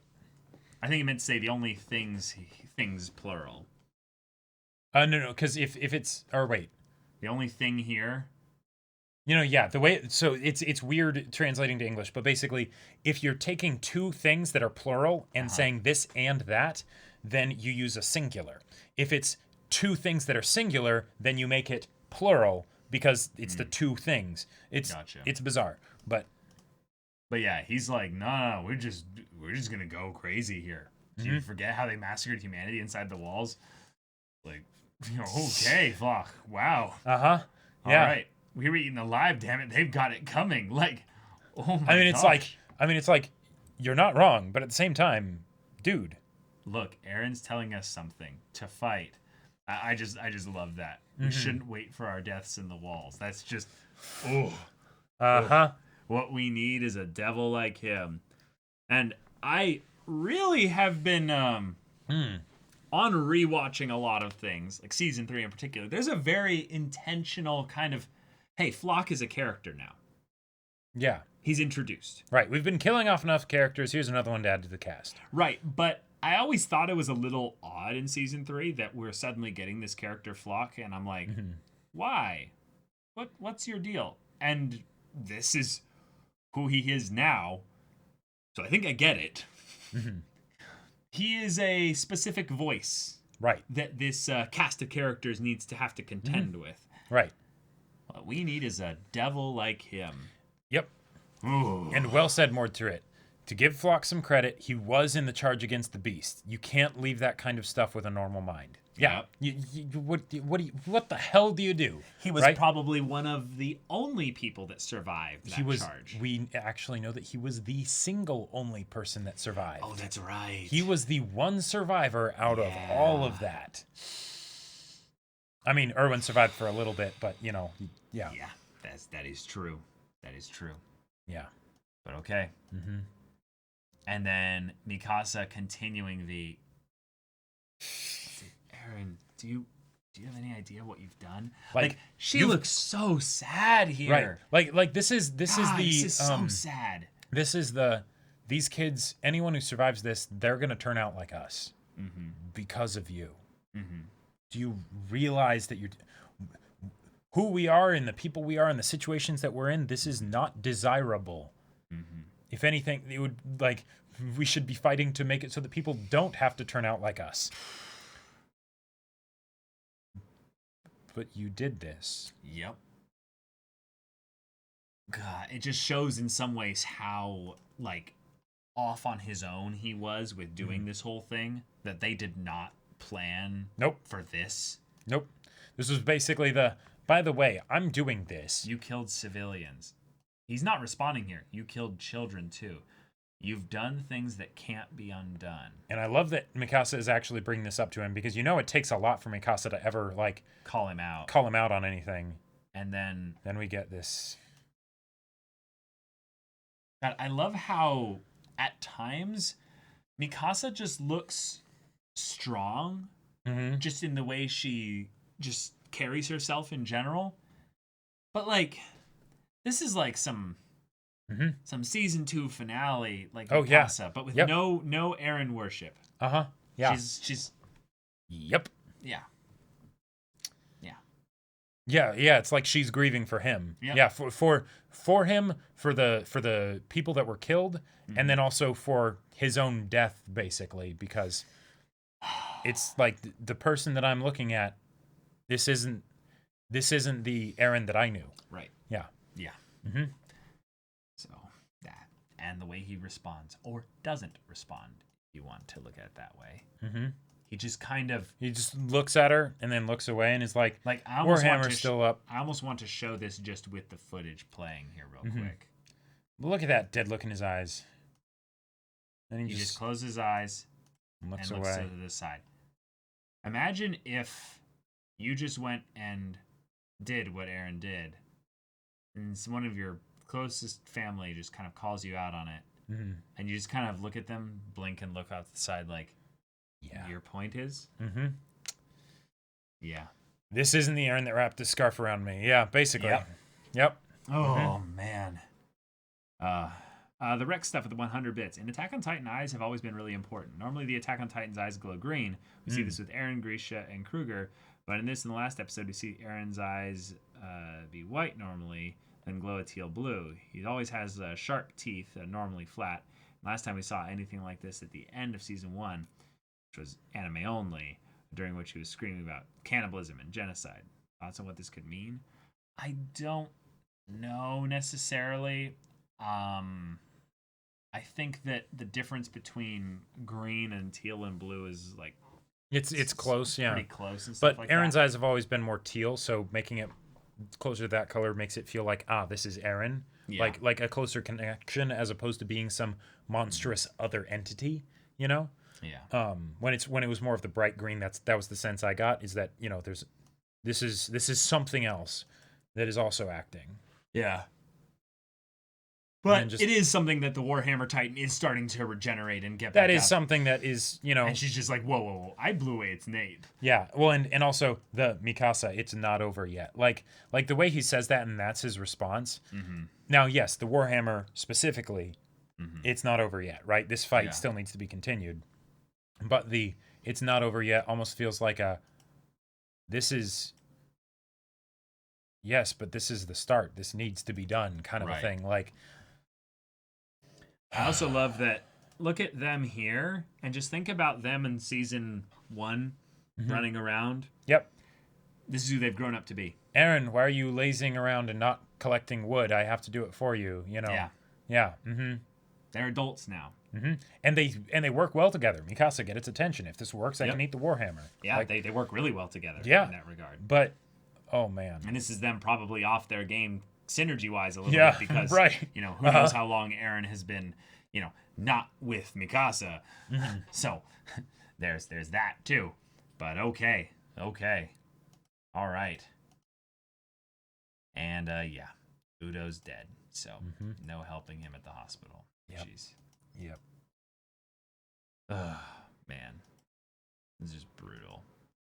The look that just Gaby has on her face. Oh, yeah. While this is happening. Just keep your eyes on Gaby. If you're watching this episode along with this discussion and stuff, just look at Gaby's face across like this latter bit of the episode. It's just painful, y'all. You can just see that she had this idealistic look in her mind about how everything would work out in this way with no potential consequences or blowback or something like that, or not really grasping the nature of how brutal war can be when you're the losing side. Like, oh, or when it hits home. Gah. Yeah. I'm not sure if anywhere's safe. Get as far away from the plaza as possible. And then her reason as to why she's going is this. And this is such a... I don't understand. Yeah. Yeah. Man, that... This is a very interesting way to do this. I'm going to go fight a war because that will help me understand. I'm seeking understanding in violence. Like, oh boy. That's, yeah. There's no answer to this that will satisfy you, Gaby. You can rage, you can kill, you can maim, you can strike out, you can do whatever, but you won't get an answer for this because no one has to die. Like, none of this stuff has to happen. Human beings choose for this stuff to happen. And it gets perpetuated by human beings who choose to respond in kind. And this stuff doesn't change. Just, yeah. I am really excited for where Gaby's character could be going, though. And then she splits off, so we're getting now our little Gaby focus center of it, where she's like, I can do this. She's heading towards the war zone. I love that it's her friend's guards there. Yeah, Mr. Gate Guard. She doesn't realize that Falco is making his confession. Yeah, exactly. And they're thinking about her. And again, Marleyans. No armbands. They're like, no, you're a kid. Like, I don't want to see you get hurt. Get out of here. And just the speed at which it's just the... And... Now, it's right. It does start off with explosions and stuff. Right. They all freak out for a second. Yeah, because Thunder Spear's being shot at them. And we see clearly Connie here. And then I'm guessing Sasha here. Because there were... that was... Oh. Yeah. And then... Oh, yeah. Just like a good hunter. Never mind. Good shot from far away. That was Sasha. Yeah. Yeah, because then she looks back. And, Sasha looks good as well. And she kind of looks the most similar in some ways to when she was younger and stuff like that. But I just love that there's this moment where they, like, lock eyes. Because in some ways, Sasha kind of looks like... Gaby in a weird way. Like, they kind of look like each other. Their hairstyle thing is similar. So it's just like this thing of, we're just on opposite sides. But it's just another thing of people. We're all very similar in that regard. Do you need the mouse? Yeah. Oh, okay, go for it. No, stop it. There we go. Okay. Cool. Yep. All good now. But the way Gaby's face is like, are just so intense here, and yet you don't see like tears. You don't see anything like. No, it's too much for tears. It's just like, too much shock. Tears happen when you actually start to process. That's not what's going on right now. Literally, the line of "I don't understand why Udo and Sophia had to die." It's continuing here. I don't understand why any of this has to happen. That's actually a great point. Yeah. So, you can see Sasha reflected in her eyes there, but also, Oh, really? Yeah. Oh my God! Yep. Wow, that but is also, really subtle. Like, Sasha could have killed Gaby right there. Like, now, of course, she's like, oh, a kid, not going to do that. Probably right? doesn't see her as a threat. Anyway. Yeah. But, look at Connie. Look at Connie. That is not someone that can just be picked up by the head of, have their head be picked up by a drill sergeant. Like that. Nope. What was Connie's last name? Springer. Springer, that's right. Connie Springer. He zips around and he's so fast. Yes. He's got those sharp curves, but his mind isn't nearly sharp enough. Yeah. And Connie, did you forget about the lights? What's the lights for? Why would we need lights pointed up to the sky on a cloudy, smoky night? It's almost like there's like something that's going to be coming from above potentially that needs to have some kind of a signal. Yep. Perhaps someone of the colossal variety. If so help me God, we get something with Trebuchet. I swear to God, someone just said Connie sprung, and I wanted to die inside. That is, I mean, yeah. But yeah. Like, wouldn't that be amazing though if we get Trebuchet with Trebuchet armament? Now, to be fair, it doesn't really make sense that they would need the lights if there's already fire and explosions and stuff like that. Just maybe for lighting up precision, you have to narrow it down to a city block at the very least in order to use a Titan nuke. Yeah, potentially. But the way the blood, like with the body, that's actually really graphic. Is actually not mixed a homogeneous color. Yeah, like that's brains in there too. Wow, I did not notice that until just now. Like I think that's what it is because he got shot from the back, I think, or maybe it was through the head. Either way, it doesn't matter. Through the head, actually, probably the front. But then the teeth clenching here. Yep. And the first tear. It's very slight. You see it right where. Oh wait, no. Is there a tear? I don't think there is. That ash. Yeah. I thought that was a tear. Not a single tear. No time for tears yet. Tear. Yeah. Yep. Someone mentioned this in the Discord, saying that if you didn't know anything about season 4 specifically, you could think this is Eren. Yeah. And that's so good. You can totally see this as Eren. That teeth clench, very few characters in Attack on Titan really look that viscerally angry. And then while the hair is of course longer and stuff though, it's it's a really grating, just hard sound when you hear someone grinding their teeth. Oh yeah. Well, and what I love about it is that it's something that we do to process emotion or things like that, but the grinding itself is self-destructive, right? It is bad for your teeth, and yet we do it, right? And it's like, thematically relevant to the the cycle. She grabs the rifle. Yep. And she very well could die.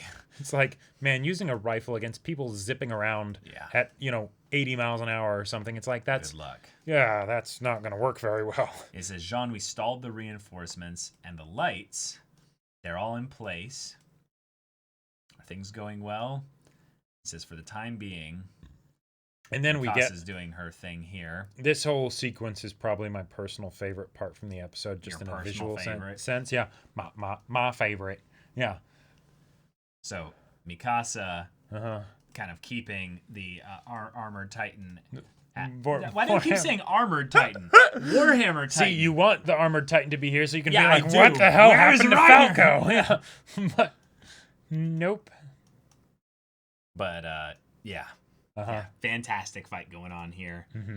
But then what's to come when this battle is over? For us to know, we have to survive. So they are really in a dire straight situation, because if reinforcements do end up showing up pretty quickly, they're going to be in a bad situation. Oh, yeah. So I'm guessing that Zeke might literally be like setting up like their hideout, like the spot where they're going to go and hide towards. No, Zeke is going so that, one, he'll deploy Armin, but two, he'll be their escape. All right, get in the padded box. He throws that.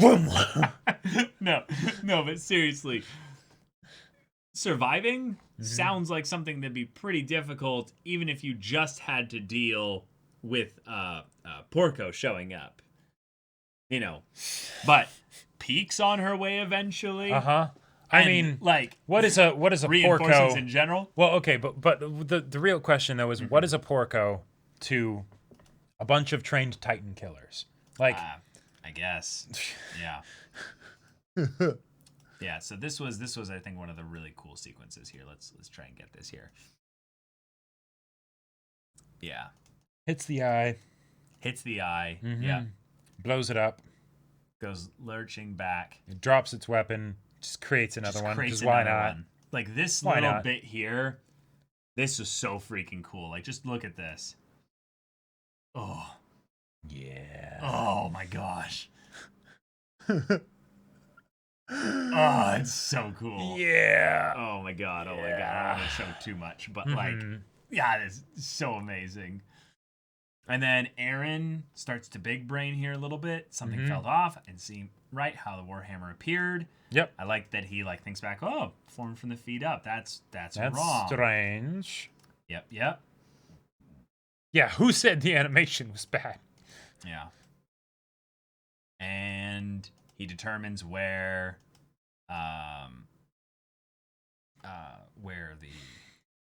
the user is basically. Yep. And he has on the other end of the tether. He has his moment where he transforms a second time. Yep.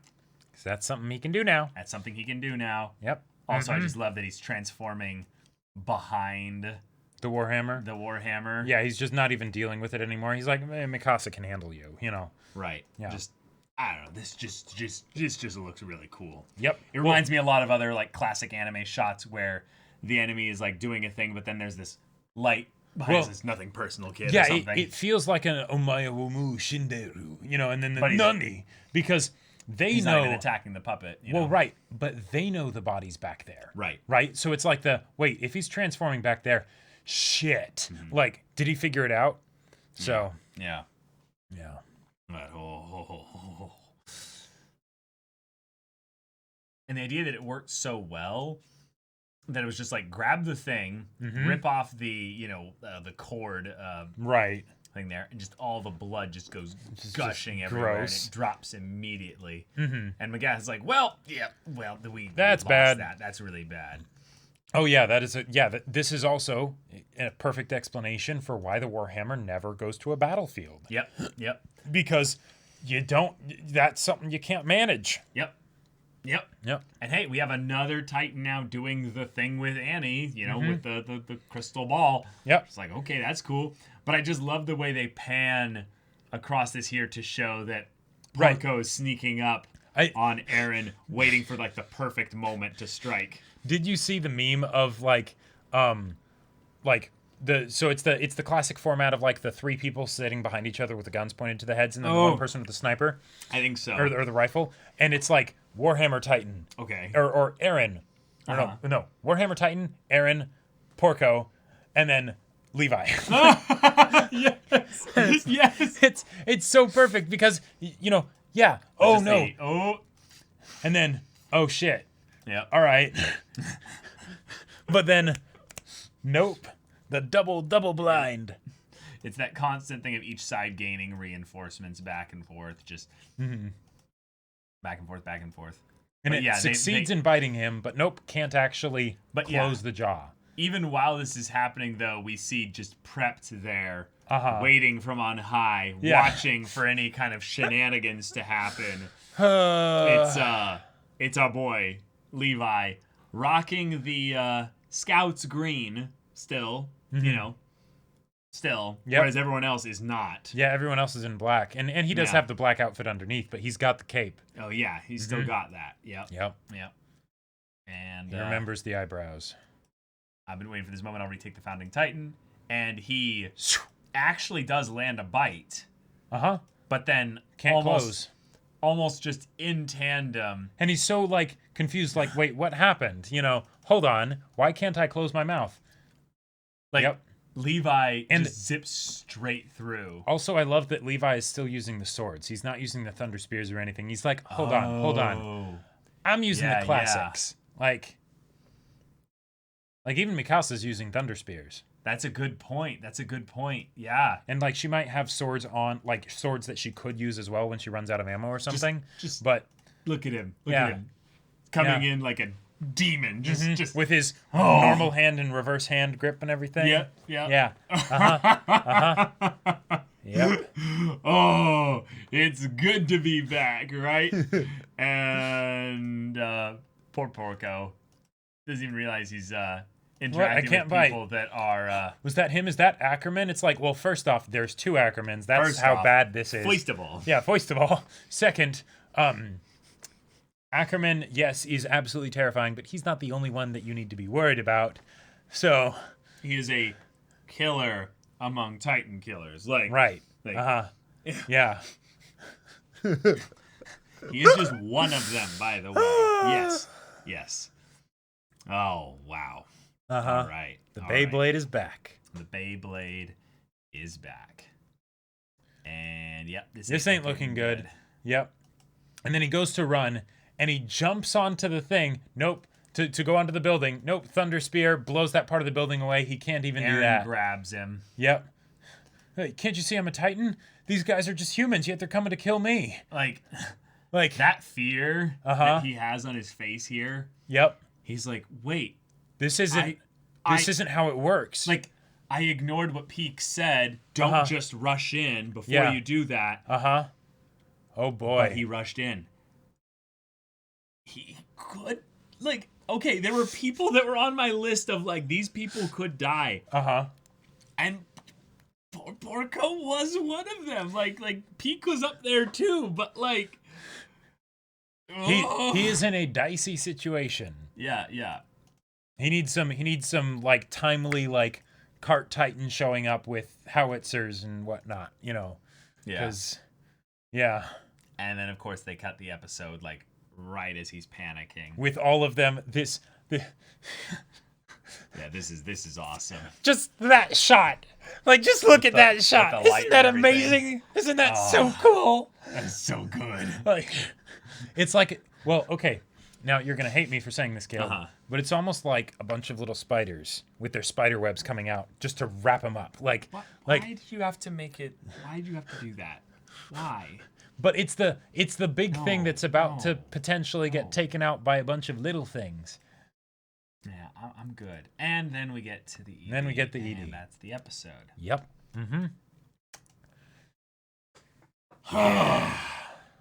So... like battle lengthwise, if they bring in Pique, that's going to extend the battle a bit. Yep. And that could be very helpful because she's got the long range. If the Warhammer finds a way to regenerate from the crystal, it's gonna be real bad. And then just the deal of like where the hell is Zeke just in general. Yeah. Like if Zeke comes in and like helps them here. And then Armin potentially being just anywhere nearby. This could escalate way more. And I really do want it to. It does feel like though this is more of the hey, Eren, this is bad.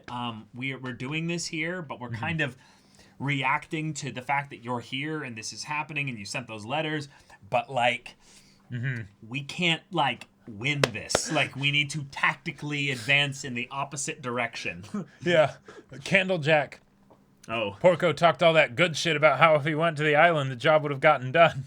Porco, it feels the time. Yeah. It really feels like the Helsing Ultimate Abridged, you were talking all that good shit just a second ago. Come on. Like, what are you doing? Seriously. It's like, hold on. This was maybe more than I signed up for. Right. There's a lot of bits that were sent in here. Let's make sure, get them. HD Word with the 100 bits. Gaby doesn't deserve this Bible thump. Mappa really adapted her grief really well. They did, yeah. Diki Bara with the 100 bits. Flock is actually a sad character. He's a 104 member, but in reality, he was never there. Isayama was like, believe me, guys, I swear to God, he was there. And then added him into a flashback. Then Mappa deleted that scene. It was during the Reiner flashback, so he is full-on filler character now. Hey, hold on now. That seems a bit... That's a bit much. No, he wasn't thematically relevant to the story at that time because he really became a character after the whole incident with Erwin. Yeah. Yeah. HD Warrior the 100 bits. I'm trying to fight my armored addiction. Not seeing Sad Boy Reiner for a whole episode is making me a withdrawal symptom. I understand that. Yeah. Mm-hmm.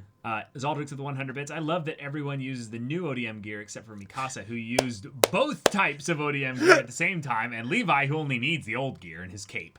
Also like the new design of the blade boxes facing new directions and having a more realistic sheath. Yes, yes, because cool. those big lunky things, it's like, well, hold on now, that could get in the way. And HD Warrior with the 100 bits. Mikasa had the exaggerated swagger of an Ackerman teen. But is she a teen anymore? Nope. I don't think so. I mean, she might be 19, possibly, but she could be pretty close. Yeah, because it was 4 years and it started at 15. But yeah, I think she might be 20 or 21 by now. I'm not sure. Yeah, possibly. I don't know. Possibly. But yeah. But wow, guys, wow, wow. So yeah, wonder what next episode's battle will escalate towards. I think that Porco is gonna have to get saved by Pique. Or he's basically dead. Yeah. He is fast. That's my but he is not in a good situation right now. Although one thing I will say is that they didn't end the episode with him dying. No, of course not. Yeah. Mm-hmm. Yeah. Usually you end the episode with the death if that character is going to die. Right. But this is a fight where everything is slowed down a lot because they're trying to get into the moment-by-moment stuff of the fight and shift focus around not only Eren and Mikasa, but Magath, also Jean and company, showing they have their own little mini objectives as well. So, yeah. Really good stuff. But y'all, okay. That was episode 6, season 4, Attack on Titan. Yep. Yeah. Shit's hit the fan. Yeah. So now that the episode review is done, when is the discussion starting? Hey, if you go check out our YouTube channel, we did a full-on discussion with that already. Well, and you can get even more discussion there. All right. So Caleb. Yeah. Here's my question for you. Okay. Now, not any crazy long-term theories or whatever. Right. But what do you think will happen in the next episode? The next episode. Yeah. What do you think it'll cover? I want my blondes. I want Zeke, I want Armin, I want Reiner, and I want Falco. I want all 4 of them. Okay. I want all 4 of them. Yep. Give me my blondes. Cool. Yes. Anything else? I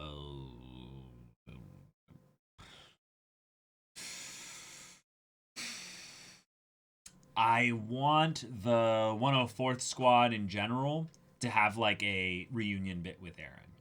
Yes, and it's just a thing of where it's like, I know things are crazy right now, but like John goes and like bops him on the head. He's like, "What the hell have you been doing, man?" And he's like, "Good to see you too." Yeah, same as usual. I see. Yeah. Something like that. And then on Magath's side of things, I would love to have him try and orchestrate with some things with the boats, because even if the fleet shows up, what are they gonna do? Like bombard the city? Like, not like that'll really do much anyways, other than give opportunities for their other Titans. But if they're right. bombarding, how do they make it not hit the other Titans? So, the blondes. Ignoring Colt? No, Colt is doing his stuff right now. Colt is being amazing. We got Colt this episode. Yeah, exactly. Wasn't able to, do too much. Not as much as he would have liked. I love that you guys are making the Moblet joke, which was just me trying to meme a little bit, but y'all are taking it, and this is so funny just to see his name so much. And I mean, he does get revealed next episode. That would be They amazing. had 2 syringes the whole time, and instead of giving the second one to Erwin, they gave it to Moblet. And so you're telling me Hanji is such a badass. She watered down the syringe that Armin got, and then made a duplicate and gave it to Moblet. Into a well. Oh, no. No. Moblet never got to the well. He pushed her in. She got into the well. Yeah. Right. Yeah. Oh, boy. Oh, boy. Also, we do have some bits. Red Roses with 100 bits. Love how incredible this adaptation is. All the stupid people hurting the crew behind it aren't anime fans. Mappa, keep being awesome. And Caleb, you're not ready for this awesome story, but with Jacob beside you, you will be. Suzume! Suzume! Thank you. And Zaldic took the 100 bits. This episode was an SOS Bro meme fest. We got armor. We got snipers. We got tentacle powers. We got JoJo memes. And most importantly, we got the phrase, "Where are the blondes?" Yep. I mean... And you wonder why I love this show. I need them. Like, I love all the just inject half the serum to Armin and Erwin. Lol. Yeah. Right. So dumb. Well, yeah, especially in that situation because they only had one physical Titan or one Titan shifter they could eat. But right, exactly. I'm eating fruit snacks actually. HD Warrior with the 300 bits. I would have wanted Levi to come back with a badass beard like Zeke, or at least some sort of visual change. Are you kidding me? He's got the black outfit. This guy outfit. is such a clean, neat freak kind of attitude. No. He doesn't let a single facial hair exit the side of his face or anything like that. That is the change. Everyone else's changes, but he doesn't. He does not. If anything, he's his honoring change is Erwin. that he's kind of he's kind of protesting the aesthetic of everything. Yeah. He's like, maybe I don't like stuck it. in the past. Yeah. Not at all. Not about that. Yeah. Levi's like 10 years old. No beard for him. Oh, it's so funny. But all right. Thank you for tuning into this podcast. Yep. Thank you so much. Always for fun talking Attack on Titan, and this episode Indeed. is an exception in that this episode is even better. Yeah, war. I think we do other streams, Caleb. War. Yeah, we do them on weekdays at 3 p.m. Pacific time. Tomorrow, we got One Piece dramatic manga reading. Yes. Wednesdays and Fridays. I'm doing gaming with Cyberpunk 2077. Oh, right. So Thursdays, I'm doing. We went to war last Thursday. We went to war. It was our war. I see. My war, and that happened, and third time was a charm. But now next Thursday, who knows what will happen? Interesting. Yep. So y'all take care, and be sure to check out some of those other streams if you're interested. Leave a follow. Subscribe. Send us some of Bezos' money if you have a Twitch Prime just laying around. Here he has plenty to spare, so there's that. But see you in the next one. But until then, we're Semblance of Sanity. I'm Caleb. I'm Jacob. And we'll see you all next time. Cool. All right. Well, that was. Oh boy. Oh boy. Oh boy. Oh boy. For Nanako, protect Nanako. Who's Yep. Nanako? If you play Persona 4, you'll find out.